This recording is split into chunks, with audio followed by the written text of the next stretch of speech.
go. Beautiful. I think with that, we can start. So, we'll put that on pause because I just wanted to quickly chat about the delay. So, as you all know, today is currently the 20th of June, 2020. Normally I would do this on the 11th. Sometimes I could finagle it to make it, it's technically the 11th on, in America's time. I can't do that right now. There are a couple of reasons for that, and I wanted to sort of go through them. I do sort of have them written here, so if you see my eyes sort of darting to the right here, that's the reason why. Just to make sure that I wasn't saying anything that I didn't mean or stuff offhand. So the two things I wanted to talk about that were in contribution to the delay between the 11th of May and now was two reasons. Number one was the PS5 reveal, which was very fun. Kenna is probably my personal favorite, made by a relatively small team. So of course that was scheduled for the 11th of June. There was no way I was going to be heard above all that noise, and I think it would have been silly to try. So I sort of decided, look, that's the day for everyone else to be hyped about other games, and I'll choose a different day for people to be hyped about my game. And then the second reason, and I think the most important reason, was, of course, the protests. And I sort of have the prepared response here, so I just wanted to say through this that the most important voices were, and still are, the people of colour and their experiences with systemic injustices all over the world. It was certainly not the time for me to be like, oh, hey, look at my game, everyone. And it also would have been really hypocritical of me to work in a genre that lionizes revolution by the outcast and the downtrodden in society, while at the same time trying to speak over those same survivors of injustice within our own society. Me filling in you guys today does not mean that the issue is in any way resolved. There can be, I want to make this very clear, there can be no justice until all people are truly equal in both our laws and our social mores. And this applies to lawmakers and enforcers especially. And that can only be achieved by continuing to listen to and recognize those whom our systems have harmed most and ultimately failed. There have been over 400 Indigenous deaths in custody since 1991, and no arrests, no changes have been made by the Australian government. That story is echoed all over the world. So, you can help by donating to funds that protect protesters and strengthen community programs. I personally donated to Reclaim the Block, which works mainly out of Minneapolis and works to move those funds away from the police and into programs that are better equipped to handle stuff that police are largely called for and can be unequipped to deal with. And also, I would recommend leftbank.com. It offers a beginner's reading list about issues facing POC in America alone. And so your education, that would be a good start to get educated. And finally, to just sort of cut this off, to be clear, we stand with protesters. Team Fatalem stands with protesters. Do not stop fighting until your message is heard and acted upon. Continue the legacy of Pride Month and the legacy of the trans POC who are on the front lines. Black lives matter. Every day, every hour. Anyway, sorry for sort of starting off heavy there. I just didn't want to go into this without addressing the stuff that happened over the last month. So, with that out of the way, let's get into the meat of today, which is development stream number 2. So, oopsie days, we're back on the music again. Back into, hey everyone, look at my game. No. So the delay did mean that I had a bit more time to really shore up some systems that are in place. So, the main things you can look forward to today, we're going to be introducing a new character, which is very fun. We basically round out our big 3. So our lead 3 that you play as for a significant portion of the game, and whose arc you follow for a pretty long time. We're also going to be showcasing some new UI as well, which doesn't sound exciting on the surface, but once you sort of see where it's come from to where it is now, I think people will sort of be like, oh yeah, that's pretty cool. And then finally, we're going to look at some gameplay. So to sort of make some systems a little bit clearer, show the stuff that's going to differentiate the game, and stuff that's just a little bit fun. So, without further ado, the newest character in TELUM FATALEM is Ardera Carmon. So her backstory is that she is a royal guard. So, the king is away, and she's part of this special task force known as the Guardians, who are split into different factions, and she, of course, is one that travels all over the place, sort of making sure that the king's lands are okay. So, you find her in a local tournament and end up going against her. And as you talk to her through Lankin and reveal that you are the wielder, she sort of goes from, oh my gosh, that's amazing, to meet like such a legendary hero, to, oh wait, you're actually a moron. And she is objectively more well equipped to be the wielder. So you'll find yourself butting heads with her pretty early on, and as both characters sort of develop, this rivalry sort of goes from butting heads with each other to meeting somewhere in the middle. And that's sort of where it develops into the romance. So that's to sort of explain that Ardera sort of is based on this idea where just like, what if you could romance Gary Oak, which is good fun. So I think there's a good base for rivalries to become romance, and I sort of wanted to explore that a little bit. So this is sort of the canonical romance there, but that of course is a long development over the course of the story, and yeah, will take a lot of finagling to sort of get right, but hopefully we do this right.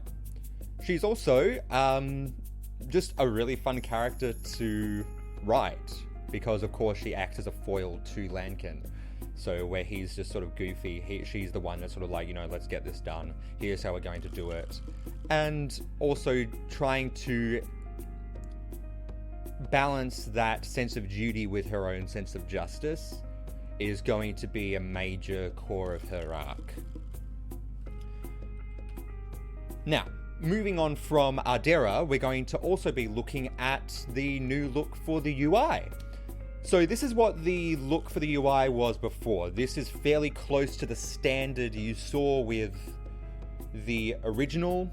I should also mention, guys, if you guys want to chat or ask any questions, something you're curious about, then please feel free to put it in the chat and I will answer it to the best of my ability.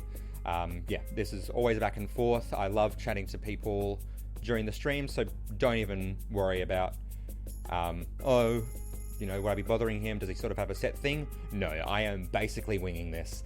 So please feel free to chat, say hi, ask questions. I love questions, and I'll answer them as best as I can, unless it's a secret. So, again, continuing with the UI, this is the new UI. This is the old UI, rather, and sort of came standard with the engine that I'm using now, the Luna engine, which makes adjusting the engine that I'm currently working with, the RPG Maker engine, a lot easier and just a lot more fun to work with. And of course, stuff looks a lot better. Which, look, you don't have to take my word for it. How about we actually give this a go? And I can show you not only the new UI, because yes, that's very important, but also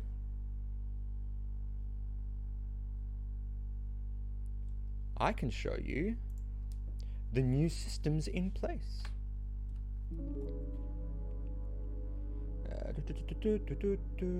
Live gameplay, it's always very nerve-wracking. It's very nerve-wracking to be in live gameplay. So, we have a saved file here. So let's load it up. So this is a level that's a little bit further on. This is a dungeon you get pretty early on when you get Ardera. So, first off, let's look at the new UI. So, of course, these sprites are definitely stand-ins. It's to sort of show that, we want to look at busts for that bit, but at this stage I only have from the neck up. Of course, when we get further into production and with more support from you guys, we'll be able to pay artists to make the new busts. Of course, if you do want to donate, the links are in the description below, as well as on the About page, either via PayPal or Patreon. More stuff on that later. So, on the UI, so these are the busts you get. So starting off with the inventory, I already put in a bunch of runes. So these are things you can use to augment your weapons, make them a little bit stronger here and there. You do get them around the place. You might find them lying around.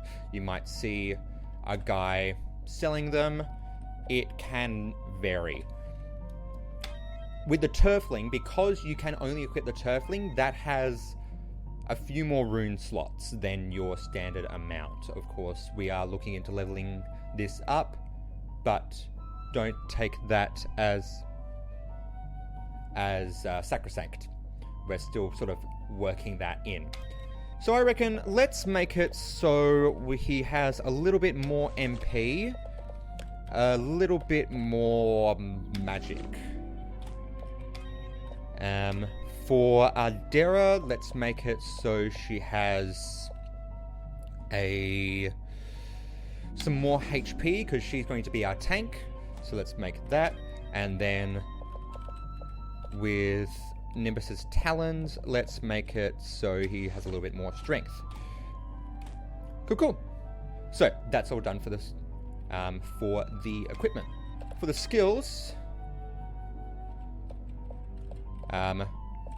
we have strike, cleave, and second wind all in place. So you can change up the skills. You only get about 3 skills to use in battle, but you can, of course, switch that up, and you'll be able to switch between characters when we have some more characters. But there are no characters yet to reveal. Or are there? But, yeah, so you can do that. And, of course, you can also change how your intent charges. More on intent later. Then you have the equipment list. So we have the Turfling, Adventurer's Wear, and Feathered Cap equipped. We've got the Greatsword, Guardian Gear, and Guardian Visor for Ardera, and of course Talons and Opals for Nimbus. Don't mind the busts there. I just literally found these things online. I just whacked the already existing faces on them. It looks great. It looks absolutely fantastic. Very professional. That will not be the final thing. So, as we can sort of see here, we have the status. The main thing, I wanted to talk about the element triangle here. So this is fairly similar to a bunch of stuff you see in other RPGs, usually tactical stuff, where one thing will do 200% damage, like double damage, to another element. So of course, fire will do 200 damage to ice, 200% damage to water, water 200% damage to fire. And then of course that works with earth, lightning, and wind. There are definitely more systems, but I don't want to sort of overload you with information. Right now, Lankin is vulnerable to water and wind. Thankfully, there is nothing around that makes him that would cause more issue than that. But yeah, that's the main thing at the moment. So I'm just going to quickly turn off some stuff because I'm getting a little bit of lag here.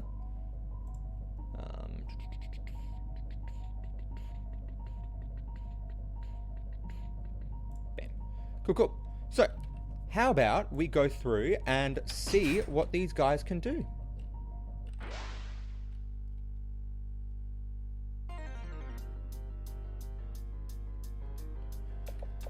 So, at the moment, we've got Lankin, Ardera, and Nimbus. Each of them have different methods of attacking. I'll sort of show you what I mean. So, this guy up the back here is a little bit more susceptible to Nimbus's clawing attacks. So, we're going to try and make it so we get at him. So, there we go. So we do 423 damage. Nimbus, he has a lot of stuff he needs to work out, so he works mainly through mashing the keys as fast as you can, just like really going at it.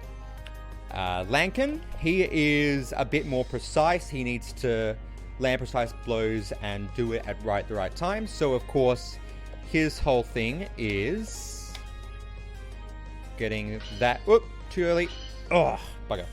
But it's okay, I still do a little bit of damage, just not as much.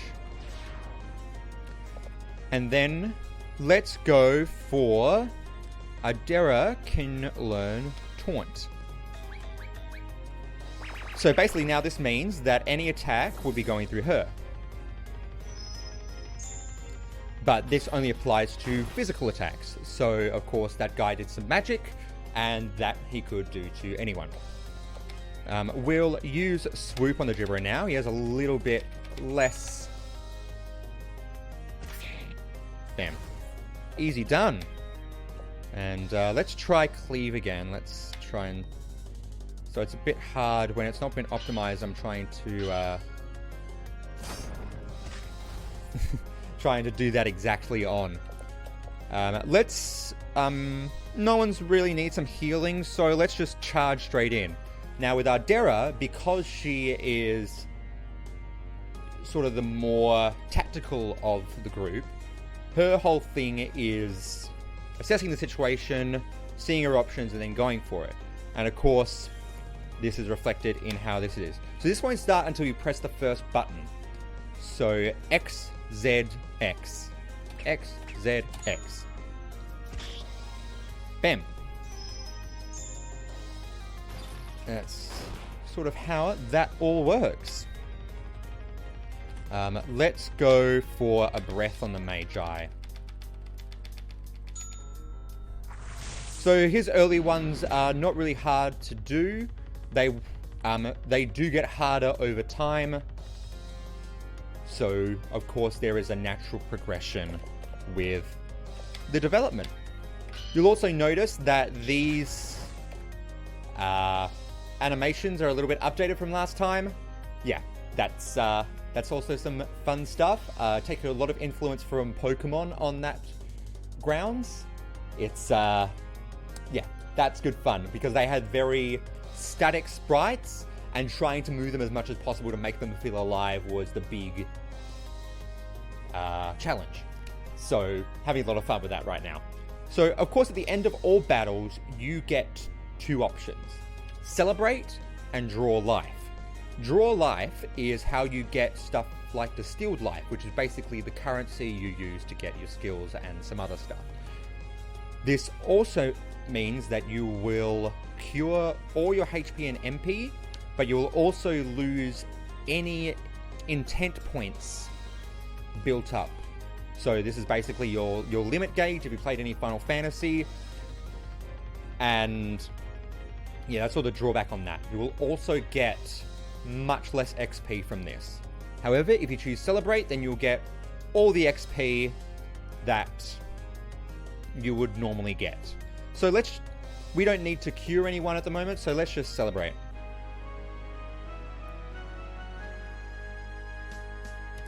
Yep, 264 is not too bad. And of course, in this particular section, when you beat certain enemies, then one of the mechanics will pop back up and be like, hey, there are some friends of mine around, find them and complete a little side quest.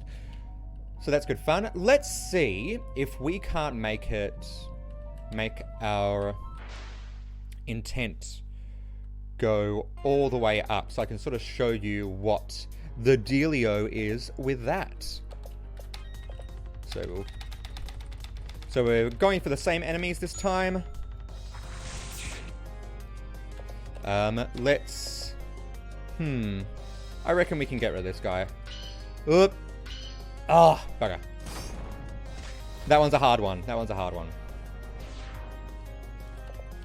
Let's go Taunt, because one of the options I have on these guys is basically whenever an ally is attacked, then they will build up their intent points.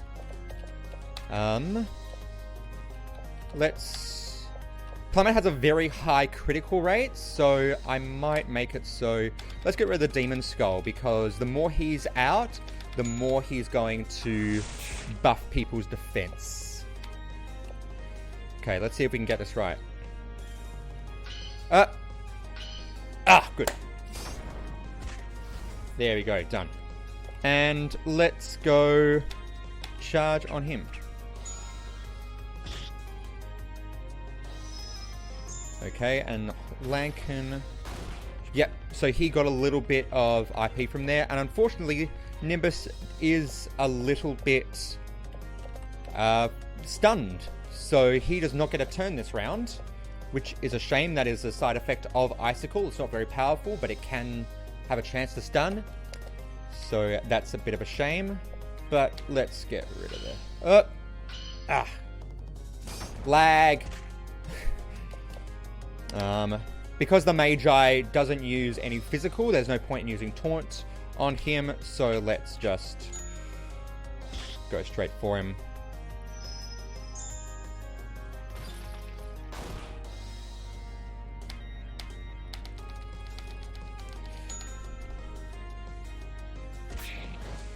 And let's Celebrate. Nice.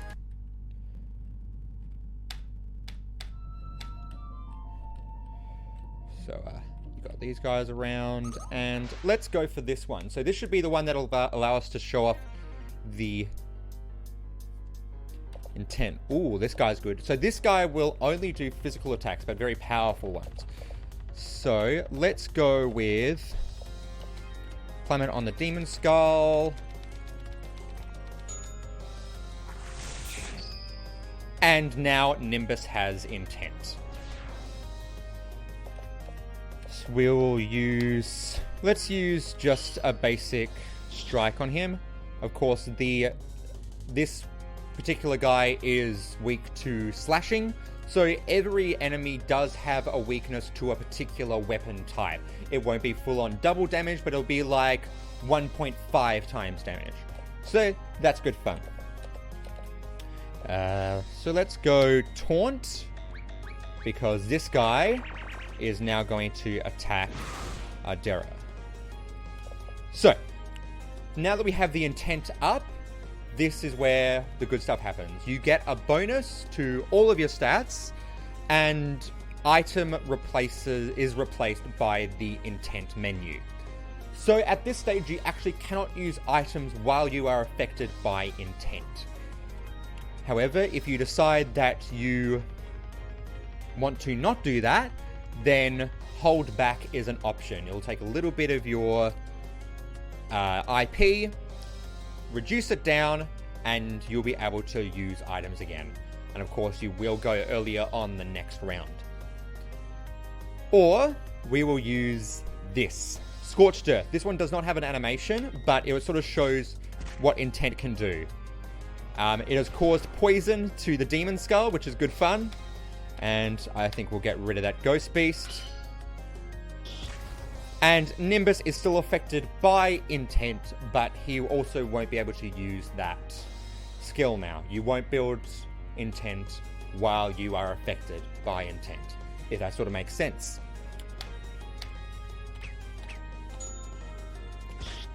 Bam. And then we'll just draw life. So when you draw life, you get, as you see, it says the EXP is 204, but we definitely did not get that amount of EXP. However, we do get a bunch of distilled life, which we can then use to learn new skills and build up our abilities. Cool. Well, that's all done for the gameplay today. I think that's the main stuff that I want to sort of show off there. That's the sort of stuff I've been working on. Unfortunately, my computer's a bit like, I have like 6 programs open right now, and it's sort of like, what's happening? So it's, that's good fun. So let's turn the music back on. So this is our Dara's theme. I'm going to turn that down as well. Bam. There we go. Cool. So, there are some other little additions that I wanted to sort of bring up. So, you might have noticed, anyone that watched from last week, that Lankin has a new sprite. This is probably the style that we're looking at going for with all the sprites around. It's very similar to a pretty standard style within the RPG Maker community. But it also means that I don't have to spend a lot of time and money making a bunch of NPCs and stuff. Or if I wanted to make some NPCs, I can make them a bit more custom, as opposed to trying to have to build everything from scratch, that sort of stuff. It becomes a little bit messy there. So that's what I've been working on, and I think it looks pretty good. It looks a lot better than the previous one, and quite happy with that, honestly. That a little bit. It's a little bit loud. Maybe a little bit more. So, also you might notice these little postcards there. So again, anyone that watched last week might have noticed a little map name come up, and I felt it was a little bit underwhelming. It sort of came up on every map, and I was just like, not really feeling it. So this game makes no secrets of sort of being inspired by modern history and modern day stuff. I thought a really cute way of displaying the new areas and stuff was to make these little Americana style postcards, so you can actually see in the names like the different areas that you might find around. So that's sort of similar to what you'd see with the Americana, greetings from postcards. Of course, you'll be able to collect these, and eventually when you're able to access the menu, you can sort of see them around. That'll be a cute little thing. I think I've just had an idea about what I want to do with that, but I won't say it now, just to sort of hold off. But yeah, I thought that'd be a pretty cute little addition. Gives a little bit more personality, allows me to sort of set up whatever area you stepped into as well. Yeah, just sort of like establishing shots with that sort of coming up. So I think that's cute, and what do you guys think? If you guys think that's a cute idea, let me know. Or if you guys are just like, no, delete it. I might not, but would love to hear your guys' feedback on that. So, oh, it's cold. It's okay. It's a nice coffee now. But other progress I cannot show right now, but was definitely worked on in that time, in that huge delay period. So the story is now written past its midpoint. I'd say there is more than a few hours of content just with the scenes I've written alone. There are some connecting scenes that I haven't finished yet, but you know, those are pretty easy to do. Those are mainly like the valleys in between the major hills. I'm sort of going by an episodic feel. If people have watch serialized stuff, that trajectory of just like, oh, here's the point, that's the episode about this particular character with some development for this character over here. Sort of looking at that stuff. By the way, if you guys do want to see stuff being made, of course you can subscribe to the Patreon, where I do private streams for the patrons there. And that one of those streams, which was like a rare public stream I did, was where we made this particular song, which is the town theme for Veteris. Moving on, all party members are now in the party, with 2 expression sheets en route. Actually, with 1 expression sheet en route, because that one just came through. So art is moving along at a steady pace. The artists I have working on the game so far are absolutely fantastic. They're like really, really talented, doing stuff beyond anything I could have dreamed, and stuff looks really, really good. As you saw there, like that's not even the stuff that these guys have done yet. I can't wait to show you the stuff that they've done. It looks really, really good. A really clean style. I cannot gush enough about the artists. They're really good. So with all the party members in the party, that means that, yeah, stuff is moving along at a really good pace. After that midpoint, now it's sort of, I get to make all these scenes with all these different characters playing off against each other, and it's really, really fun. So that's progressing really, really well. I wish I could show you guys, but unfortunately it does go into spoiler territory there. And, I want to, leave you guys a little bit interested, a little bit like, wonder what he's keeping from us. Finally, dynamic music has been implemented. So for anyone that doesn't know what dynamic music is, basically it means it's music that transitions into each other. Basically adding new instruments when you enter a battle or go into a new area, taking some instruments away, changing up the feel of the song. So that's been pretty fun. It's messing around with that has allowed me to do some pretty interesting stuff. Now, you know what? I will show you this, because that's some pretty fun stuff. It also allows me to sort of show you an area of the game.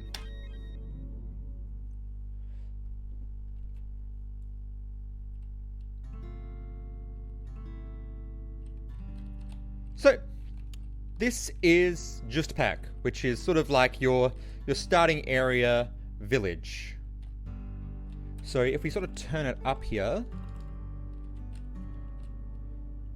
so you've got like some pads underneath, very like your acoustic guitar, it's very calm.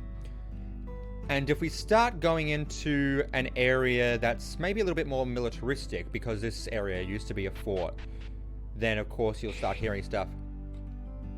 That pad transitions into French horns now, you sort of hear.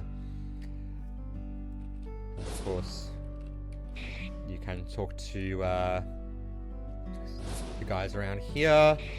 I put like a nice tint over it as well. I'm actually really proud of this area. It looks really nice. If I'm proud of anywhere. And of course,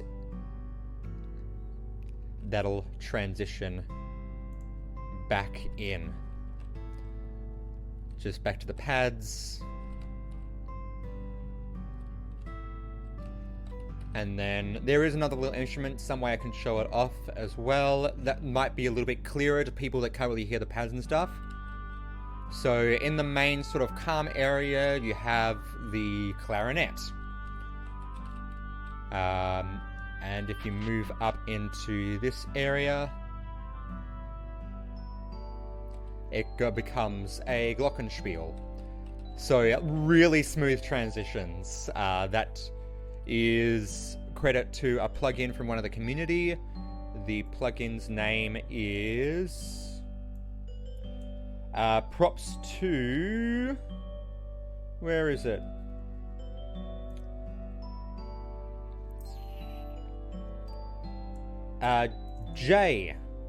Jason Godding, who made a beautiful soundtrack manager plugin that, as you can hear, transitions beautifully. There are some other areas that, you know, are good examples of that.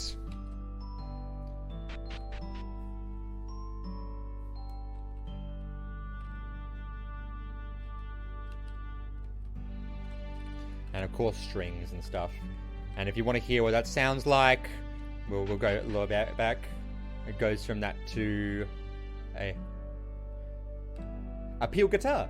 So again, I love showing that off. Like, the music nerd in me is just like, ooh, it's smooth. So that's been good fun. So that's the dynamic implementation. Oh, well, it was planned. Oh. Oh man. But that is that definitely was planned. I did really want to show that off. So this comes to the point of just like, look, if you like what you've seen here today, I would love if you could support the project. The ways you can do that is by following us on our Twitter, which is Team Fatalem, or on Instagram via TELUM FATALEM. TELUM FATALEM. All one word, all lowercase.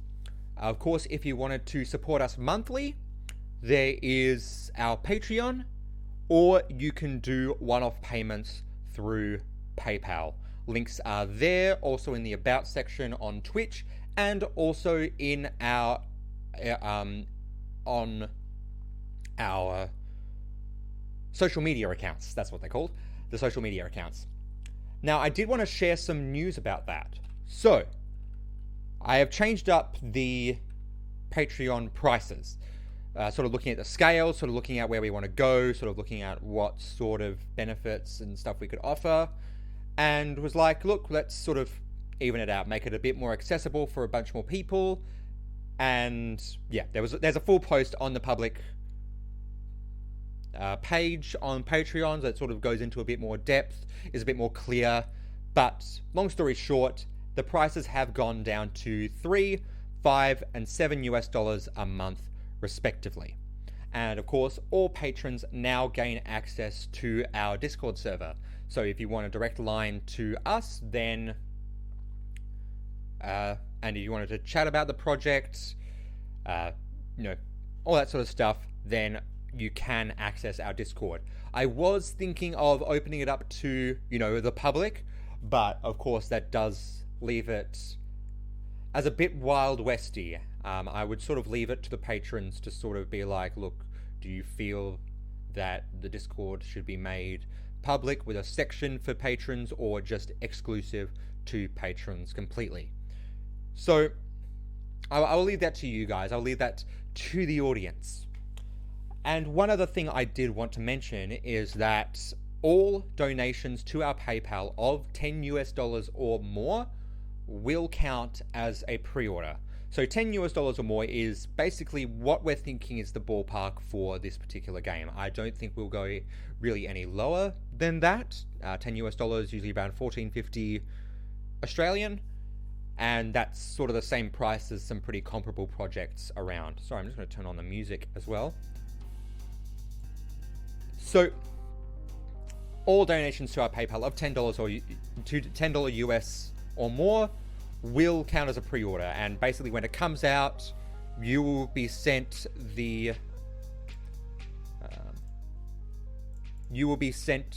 program. You'll be sent a Steam key or a download key to the email you attach in your note, in your donation. Make sure that you attach it to the email you want it sent to, otherwise we won't be able to send it to you. Also, not mentioning here, but it is mentioned on the Patreon as well, people that reach that threshold through Patreon, whether it's the $5 or $7, so that's about 2 months for the $5 and $7 ones, about 3-4 months for the $3 tier, that will also count as a pre-order. So once that's done, that's your copy secure. And of course, you will also gain access to some other stuff through the Patreon page. So some exclusive content that, you know, to other people we would normally just be like, look, here's an art book, sell that off. And that would be for other people. But as the patrons, you get access to that stuff as according to your tier. And little extra content. You do get, for example, this song that's playing right now as a full MP3. So if you like the sound of it, then it's all yours. Go for it. So that's sort of the Patreon benefits you get. Yeah, that's so sort of making it a little bit more clear. Also, as a little bit more of a benefit, if we do end up it does end up being a little bit more expensive in the end product, that'll just be it. If you've already paid the pre-order of $10, if you've supported us at this stage, if you like what you've seen, then you get it for $10 US. If it ends up being $14, $15, $20 US, then that's what other people pay for it. But if you support us this early, then think of it as an early bird discount. And thank you for supporting us this early. So, as per usual, all music you've heard today has been composed for the game. So if you like the sounds of it, well, that stuff's also going to be all in the game as well. So I'm pretty proud of that stuff. It's going pretty well. So yeah. Now, as per usual, we will be going back to the 11th of July as our next update, so look forward for that. Of course, if you wanted to see stuff a little bit earlier, you can of course subscribe to our Patreon, where we will be doing exclusive streams there. I want to say a big thank you for everyone that's shown up today, has sort of said hi, at least watched and listened to me ramble about this project that I've been working on for like the last 2 years and still will be working on for a little bit longer. I don't think it'll be full 2 years longer, but you know, I'm not going on record saying that. Strike that from the record. But yeah, thank you for at least showing up and showing your support. Just having you guys here is amazing. So if anyone has missed it today, or if you want to show people this project, then the stream from today will be available on YouTube tomorrow. So look forward to that. So finally, today it's been really cool talking about the newer stuff today. And I just wanted to say to everyone, thank you for supporting TELUM FATALEM just through this. Of course, if you want to see some extra updates, some fan art, that sort of stuff, then we'll be able to be reachable on our social media. So thank you so much, guys, for taking the time today to hear me out, to hear me talk about the project. And of course, if you want to support the project, please donate to our PayPal, subscribe on Patreon, subscribe on YouTube, all that sort of stuff. All the, like and subscribe, all that sort of stuff. But yeah, it's really fun talking about this project, and I hope that you guys are enjoying hearing about it. It's been really special talking about this. Anyway, guys, I will let you get back to the rest of your Saturday or Friday. Happy Juneteenth for anyone that's watching from the US, and yeah, Have a lovely rest of your day, guys. Peace.